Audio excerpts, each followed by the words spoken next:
SAQ, le goût de partager. 18 ans et plus. Détails sur SAQ.com. On va parler dans un petit moment avec Anessa Kimball, la prof de l'Université Laval, pour essayer de détricoter un peu cette élection américaine puis comprendre ce qu'implique ce résultat-là pour le Canada et le monde. En attendant, on va revenir ici à Québec puis on va jeter un coup d'œil à l'actualité locale sur les différentes plateformes d'information ce matin. On apprend sur le site de Radio-Canada que l'opposition officielle à l'Hôtel de Ville de Québec critique l'octroi d'un contrat de plus de 12,5 millions dans le dossier du tramway. C'est un article de Félix Morissette-Beaulieu. Le contrat a été octroyé à la firme Atkin Realis, qui était anciennement appelée SNC-Lavalin, pour des services de génie conseil. Ce contrat-là a été présenté au conseil municipal hier. Le conseil municipal le contrat a été approuvé par les élus du parti du maire, d'abord, Québec fort et fier, mais également par la conseillère de Limoilou, Jackie Smith, qui est une grosse fan, évidemment, du tramway et dont on sent bien qu'elle ne veut pas entraver la marche de ce projet-là. Québec d'abord, le parti d'opposition aurait aimé avoir davantage d'informations avant de voter, dans le contexte où on sait qu'une entente partielle entre CDPQ Infra et le gouvernement du Québec est attendue seulement d'ici le 15 décembre.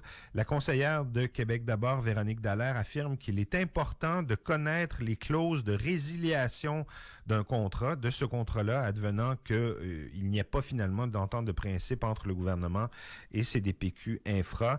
Québec d'abord a donc voté contre le contrat, tout comme l'équipe Priorité Québec qui s'oppose avec véhémence au projet de tramway. La coopérative de solidarité qui sera en charge du fameux projet de logement social sur l'îlot Saint-Vincent-de-Paul, elle a désormais un nom, cette coopérative-là, et ce nom-là, c'est Pas trop tôt, en un mot, P-A-T-R-O-T-O, accent circonflexe T. C'est une blague, évidemment, pour bien marquer qu'il était temps que ce projet-là accouche. La tâche de trouver le nom officiel de la coopérative avait été confiée au COMPOP, le Comité populaire Saint-Jean-Baptiste. Alors, je vous rappelle que ce projet-là a été annoncé en grande pompe par la Ville, notamment, et par des organismes communautaires en février 2024. Cette espèce de terrain vague-là, qui fait honte à beaucoup de gens dans le secteur Saint-Jean-Baptiste, va donc accueillir des logements sociaux, des logements abordables, 125 logements abordables et une résidence pour aînés. Donc voilà, c'est ce qui est destiné à ce fameux îlot Saint-Vincent-de-Paul. Le ministre fédéral de l'Environnement, Steven Guilbeault, détient des intérêts dans une firme d'investissement montréalaise qui a bénéficié indirectement d'un soutien financier d'Ottawa. C'est une grosse nouvelle des médias de québécois ce matin. Alors, avant de faire le saut en politique en 2019, Steven Guilbeault a travaillé pendant 9 ans comme conseiller spécial chez Cycle Capital, qui est un gestionnaire de fonds qui investit dans de jeunes entreprises. Et en avril 2022, le ministre Guilbeault a déclaré au commissariat à l'éthique qu'il détenait depuis 2021 ce qu'il appelait des intérêts passifs dans 3 fonds qui sont gérés par cette compagnie-là, Cycle Capital. Alors, le cabinet de Steven Guilbeault a refusé de préciser au Journal de Montréal ce que sont ces intérêts passifs-là. Le cabinet s'est borné à dire que le ministre respectait toutes les règles. Selon André-Lise Méthode, qui est la fondatrice de Cycle Capital, il s'agit d'une forme de boni de performance. Donc, ce sont les avantages dont profiterait Steven Guilbeault. Le problème, c'est que de 2020 à 2021, Ottawa a versé 10,4 millions de subventions à 4 entreprises qui font partie du portefeuille de Cycle Capital par l'entremise d'un fonds vert fédéral qui s'appelle Technologie de développement durable du Canada et qui a été aboli récemment en raison d'un scandale de conflit d'intérêts. La fondatrice de cette entreprise-là, Mme Méthode, a affirmé que Steven Guilbeault n'avait pas reçu un seul sou de Cycle Capital depuis son entrée en politique. Allez jeter un coup d'œil à cette enquête-là des médias de Québécois ce matin. C'est sur le Journal de Québec, c'est sur le site du Journal de Montréal également. Et dans cet article-là, on propose une chronologie très, très claire de ce scandale-là, dont les ramifications sont évidemment un petit peu difficiles à suivre. Il y a des organismes communautaires de Québec qui vous invitent à une action nationale du regroupement qui s'appelle Front commun des personnes assistées sociales du Québec. Ils vous invitent donc à les suivre à Montréal le 13 novembre. Il y a un autobus qui va partir de Québec le matin du 13 de la Maison de la Coopération. Le départ est prévu à 9h30. Les gens qui veulent participer à l'aventure sont attendus à 9h. L'autobus va s'arrêter par la suite au Parc des Chutes de la Chaudière sur la Rive-Sud. Et puis ensuite, floup, on s'en va à Montréal et on va manifester donc avec une flopée d'organismes qui dénoncent la réforme de l'aide sociale qui est proposée par Chantal Rouleau, la ministre de la Solidarité sociale. Cette réforme-là coupe notamment les personnes de plus de 58 ans et les familles monoparentales. Si vous faites le voyage, sachez qu'il y a un repas qui va être fourni. Tout ça, c'est gratuit. Le transport est gratuit, évidemment, en autobus. Le repas est gratuit également. Si vous voulez vous inscrire, il y a différents organismes là, à Québec ici qui participent à l'organisation de cette manifestation-là. Il y a l'ADDSQM, il y a Rose du Nord également, il y a l'ADDS Rive-Sud, l'Association de défense des droits de la Rive-Sud, Rose du Nord, voilà. Bref, en allant jeter un coup d'œil sur les pages Facebook de ces organismes-là ou en communiquant directement avec eux par téléphone, vous allez pouvoir d'abord obtenir les détails dont vous avez besoin si vous avez des questions et également vous inscrire donc pour ce voyage le 13 novembre à Montréal pour des manifs en faveur des personnes assistées sociales. On va rejoindre Anessa Kimball, donc, pour parler de cette élection américaine. Bonjour, Anessa. Bonjour. Trump a gagné son pari, finalement. Il a gagné son élection. Il effectue un des retours politiques les plus surréalistes de l'histoire des États-Unis. Ça annonce, de l'avis de beaucoup d'analystes, une grande période d'incertitude. Trump n'est pas le politicien le plus stable qu'aient connu nos voisins du Sud. D'abord, vous lisez cette victoire-là comment, Anessa? Qu'est-ce que ça veut dire pour vous? Ben, c'est sûr que ce qu'on observait dans les dernières semaines de la campagne, il y avait quelques choix stratégiques qui étaient pris par le camp de Harris, notamment de mettre tous les efforts sur ce qu'ils ont appelé le mur bleu, là, donc ce qui est Pennsylvanie, Wisconsin et Michigan. Et donc, ce qu'on observait, c'est que ça faisait en sorte qu'elle a négligé un peu le Sud, puis ça se produit que Georgia et d'autres États qui étaient à la marge a finalement allé dans le camp de Trump.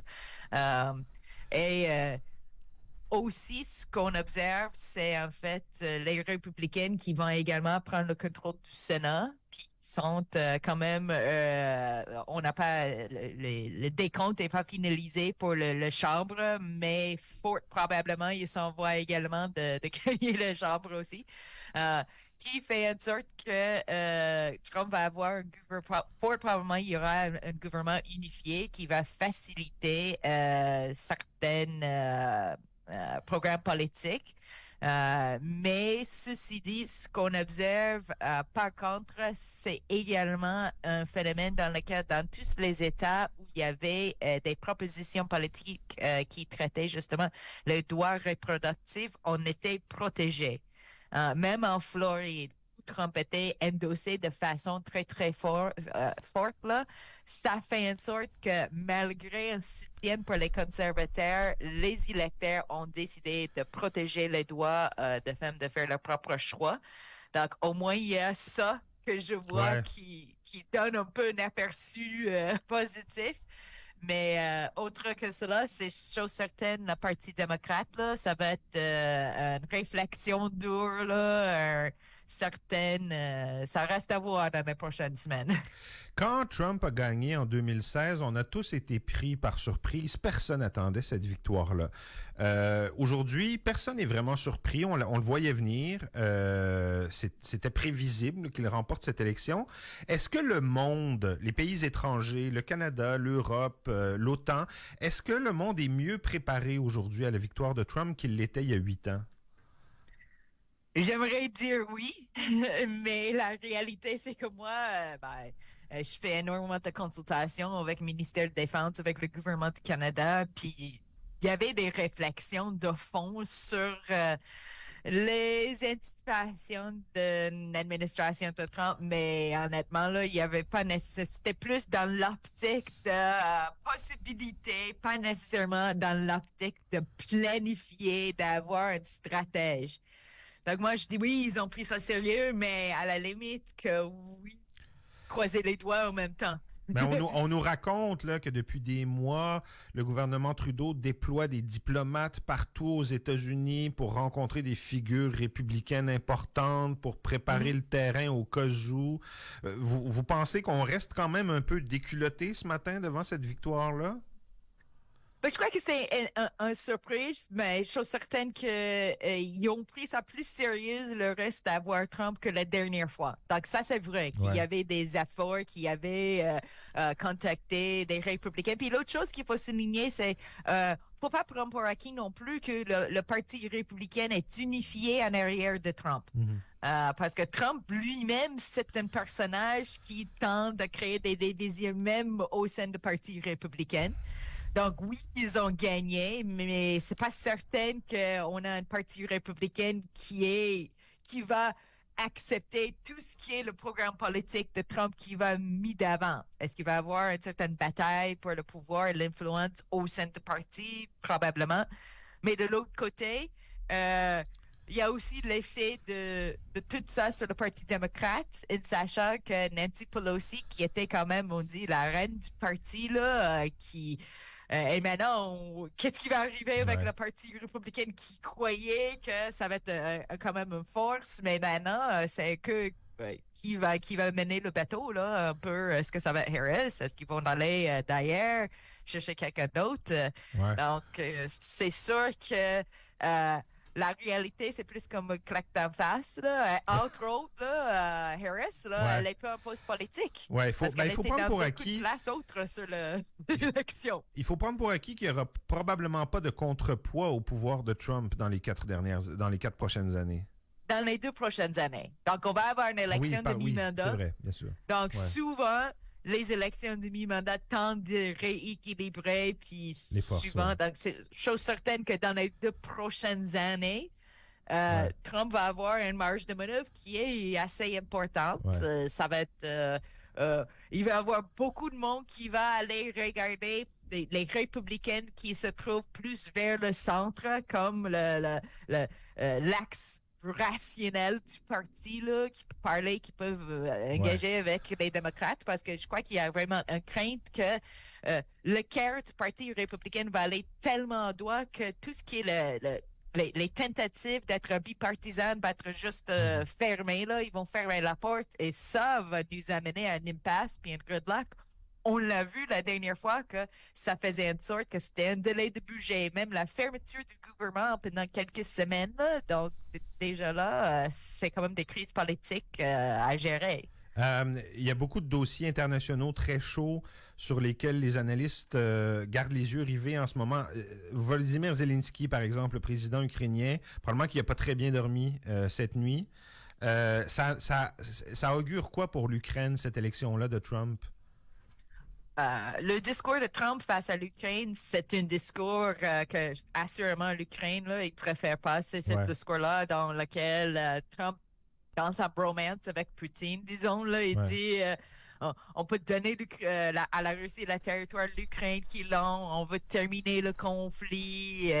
C'est clair que c'est le type de discours que Zelensky ne veut pas. Mais autrement aussi, Zelensky a suggéré un truc qui va assurément être très intéressant à Trump. Zelensky a déjà suggéré qu'il va remplacer les soldats américains en Europe avec les soldats ukrainiens qui sont expérimentés avec le conflit.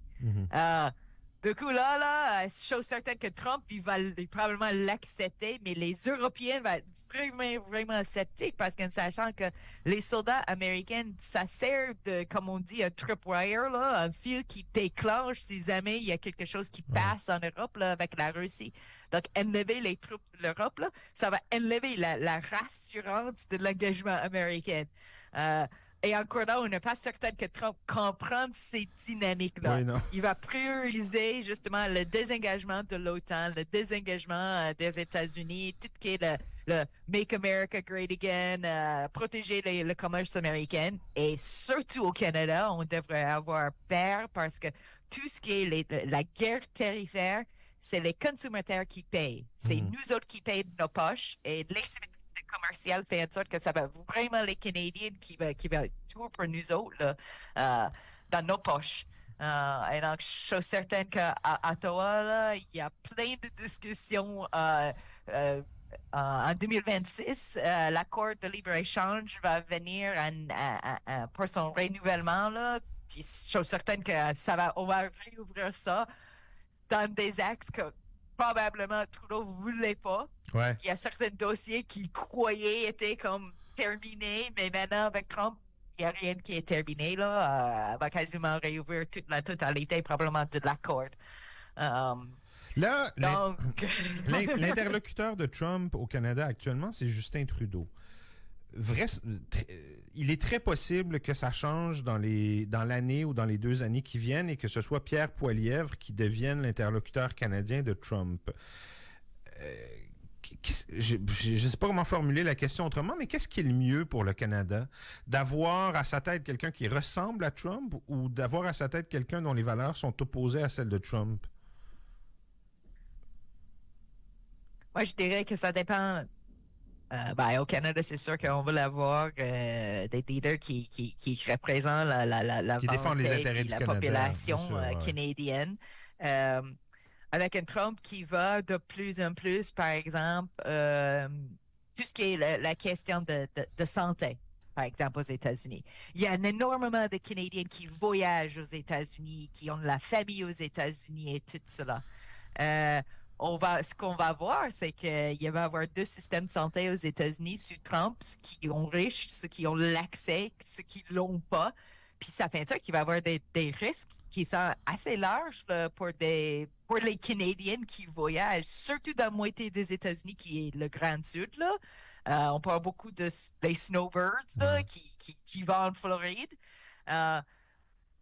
Oui, je crois qu'il va y avoir une tendance de croire qu'il faut probablement avoir Poilievre. C'est mieux avec Trump, mais il y avoir quelqu'un qui va juste être d'accord, ça ne sera pas nécessairement la meilleure chose pour les intérêts des Canadiens, les intérêts commerciaux non plus. Donc, probablement mieux d'avoir quelqu'un qui veut au moins contrer la vague, contrer un peu, et qui a réussi à travers les dirigeants du monde, là, au moins, Trudeau a réussi d'avoir un certain respect de la part de Trump, que je trouve très intéressant. Et l'autre chose que je dis souvent, qui est dans la poche, qu'il n'y a personne qui reconnaît, c'est que Trump, il n'a réussi pas il n'a pas réussi de déemballer la casse-tête de Chrystia Freeland.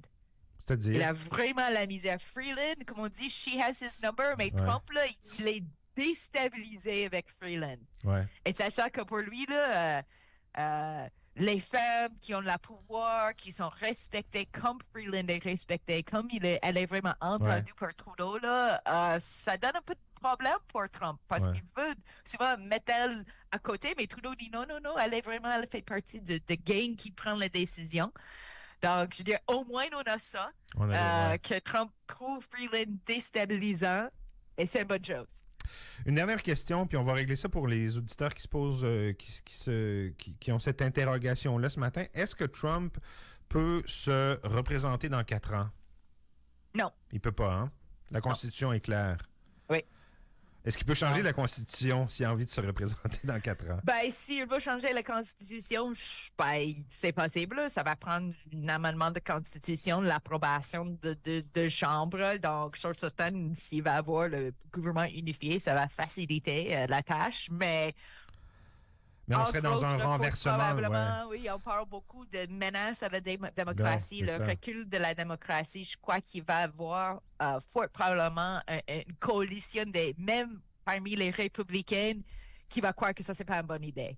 On est très, aux États-Unis, sachant que notre président a beaucoup de pouvoir, il y a beaucoup des inquiétudes face à assurer qu'il y a des contraintes, qu'il y a des balises autour de ce pouvoir-là, soit par les cartes de pouvoir entre les branches du gouvernement par la carte de pouvoir fédérale et entre les États et le fédéral, le sous-fédéral.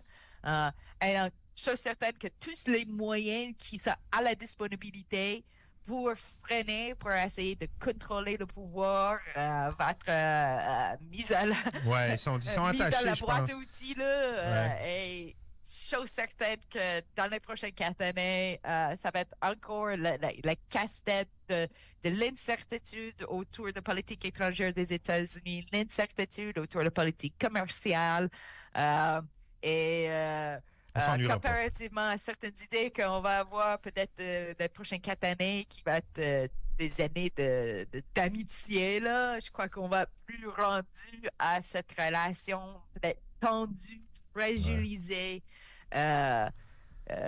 Donc Bon. voilà, ça fait dire que les élections au Canada de l'année prochaine, là, à l'automne prochaine, vont devenir de plus en plus intéressantes. Les candidats doivent mettre d'avant certaines comment ils vont gérer le défi de Trump. Ouais. C'est-à-dire que la question des États-Unis va s'imposer dans le discours politique canadien bien davantage que ça aurait été le cas si Mme Harris avait gagné. Exactement.